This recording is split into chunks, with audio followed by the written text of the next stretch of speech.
خانقاہ ربانیہ نقشبندیہ روحانی مولد پیر مفتی احسن محمود نقشبندی صاحب۔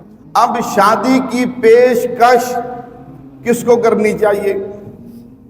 ہمارے معاشرے میں کیا ہوتا ہے کہ شادی کی پیشکش لڑکے کی طرف سے کی جاتی ہے۔ شادی کی پیشکش لڑکے والے لڑکی کے گھر میں جا کے رشتہ مانگتے ہیں کہ بھئی ہمیں اپنے بیٹے کے لیے رشتہ چاہیے۔ اب یہ جب کہ شرعی طور پر لڑکی والے بھی کہہ سکتے ہیں، اس میں کوئی حرج کی بات نہیں ہے۔ اصل میں ہم اپنے معاشرے میں پھنس گئے ہیں۔ بعض لوگ جیسے ہم سے لوگ خود چاہتے ہیں یار میری چاہت ہے فلانے لڑکے کے ساتھ میری بیٹی کا رشتہ ہو جائے، پر اب اس کو کیسے کہیں، شرم آتی ہے۔ میں یہ بتانا چاہتا ہوں، مجھے خود کئی لوگوں نے کہا کہ میں چاہتا ہوں کہ میری بیٹی کا رشتہ فلاں کے ساتھ ہو جائے، پر میں کیسے کہوں، ہمیں شرم آتی ہے۔ شرم کی بات نہیں ہے، شریعت کی بات ہے۔ ہم شرماتے رہیں گے تو نقصان اپنا کریں گے۔ لو جی خوبصورت حدیث آپ کے سامنے عرض کرنے لگا ہوں۔ حضرت عمر ابن خطاب فاروق اعظم 22 لاکھ مربع میل کے حکمران، 22 لاکھ مربع میل کے حکمران، خلیفہ دوم۔ اگر میں ان کے فضائل بیان کرنا شروع کر دوں تو وقت ہی ختم ہو جائے۔ ان کی بیٹی حضرت سیدہ حفصہ رضی اللہ تعالیٰ عنہ بیوہ ہو گئی۔ آپ نے عدت پوری ہونے کے بعد سیدنا عثمان بن عفان رضی اللہ تعالیٰ عنہ مل کر کہا عثمان میری بیٹی بیوہ ہو گئی ہے حفصہ، اگر آپ نکاح کرنا چاہتے ہیں تو کر لیں۔ سبحان اللہ، یہ تھی شریعت، یہ تھا دین، یہ تھا اسلام، اور ہم نے تو بیڑا غرق کر کے رکھ دیے سارے اسلام کا۔ ہم نے تو مشکلاتوں کے سمندر کھڑے کر دیے۔ چنانچہ روایات میں آتے ہیں حضرت عثمان رضی اللہ تعالیٰ نے کوئی جواب نہ دیا، خاموش ہو گئے۔ کچھ دنوں کے بعد حضرت عمر فاروق رضی اللہ تعالیٰ نے سیدنا ابو بکر صدیق رضی اللہ تعالیٰ عنہ کو کہا ابو بکر آپ کو پتہ ہے میری بیٹی حفصہ بیوہ ہو گئی ہے، اگر آپ نکاح کرنا چاہتے ہیں تو کر لیں۔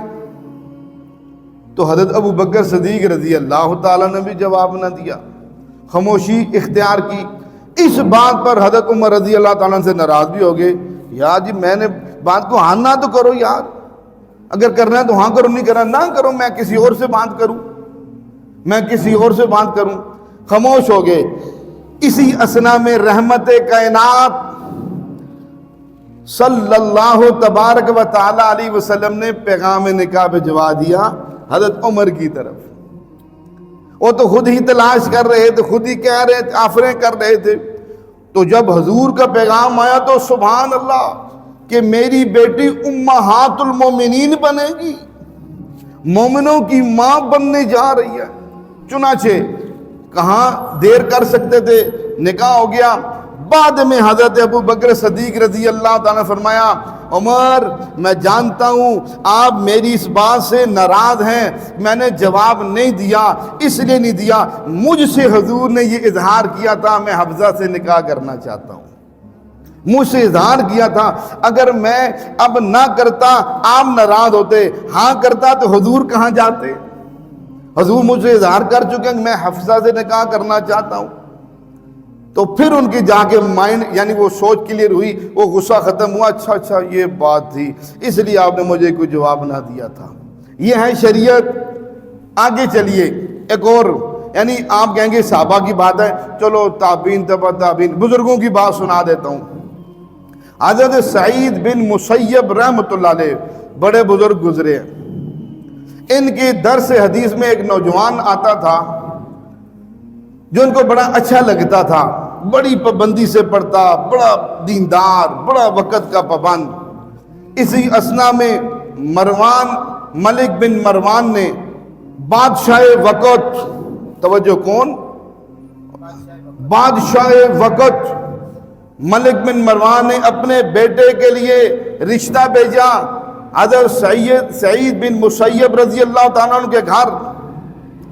حضرت رحمت اللہ علیہ نے انکار کر دیا، میں نہیں دیتا رشتہ۔ توجہ کیجئے گا، بڑی مزیدار بات، ایمان کی شمعیں روشن ہو جائیں گی سن کے۔ کہا جی میں نہیں دیتا رشتہ آپ کو، انکار کر دیا۔ چنانچہ وہ شاگرد جو ان کو اچھا لگتا تھا، ان سے انس تھا، بڑا زبردست، بڑا ذہین، بڑا وقت کا پابند، بڑا فکر مند، اچانک ایک دن مجلس سے غائب ہو گیا۔ ایک دن، 2 دن، 3، حضرت پریشان ہو گئے، تشویش ہوئی، وہ کہاں چلا گیا؟ آج کل کی طرح ٹیلی فون تھوڑی تو فلان فون کیا، میسج کیا، واٹس ایپ کیا۔ 3 دن کے بعد وہ جب آیا تو حضرت نے پوچھا بھائی آپ کہاں تھے؟ 3 دن آپ نہیں آئے۔ کہا حضرت میری اہلیہ فوت ہو گئی تھی، بیوی فوت ہو گئی تھی، تجہیز و تکفین کے انتظامات میں 3 دن لگ گئے۔ ختم ہوگی بات، درس ختم ہوا، حضرت نے بلایا درس، وہ اس طرح کے 150 بندے، ہزاروں لوگ ہوتے تھے درس میں۔ حضرت نے بلایا، آ کر پیشکش کی اس شاگرد سے کہ میری بیٹی، میں اپنی بیٹی کا رشتہ آپ کو دینا چاہتا ہوں، آپ تیار ہیں؟ تو انہوں نے حامی والی حضرت میں بالکل تیار ہوں۔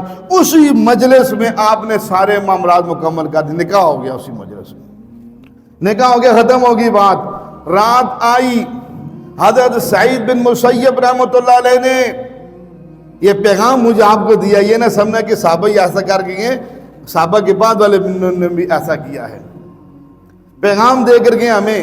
چنانچہ حضرت سعید بن مسیب رحمۃ اللہ علیہ رات کی تاریکی میں بیٹی کا ہاتھ پکڑتے ہیں، چل پڑتے ہیں اپنے شاگرد کے گھر۔ دستک دی، پوچھا کون؟ کہا سعید۔ سمجھ نہیں آئی سعید کا لفظ۔ پھر کہا جی کون؟ کہا سعید، ایسے ہی کتابوں میں لکھے جیسے میں آپ کو بتا رہا ہوں۔ انہوں نے کہا کون سا سعید؟ کھڑدراز کو لگا، حضرت، بیٹی پیچھے چھپی ہوئی تھی، حضرت آپ نے کیوں تکلیف فرمائی؟ مجھے حکم فرماتے، میں چلتا ہوا آتا۔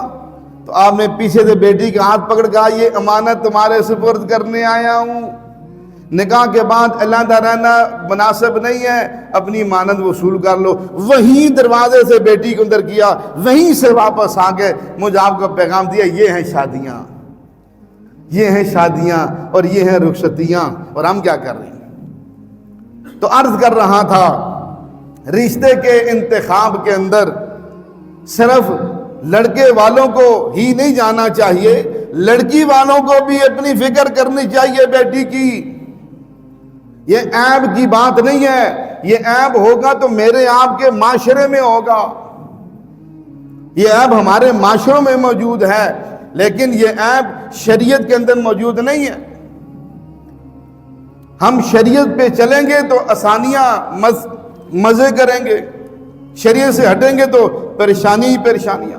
ہمارے ہاں جادو، جنات، بندش اور نظر بد کا شافی علاج قرآن و سنت کی روشنی میں کیا جاتا ہے۔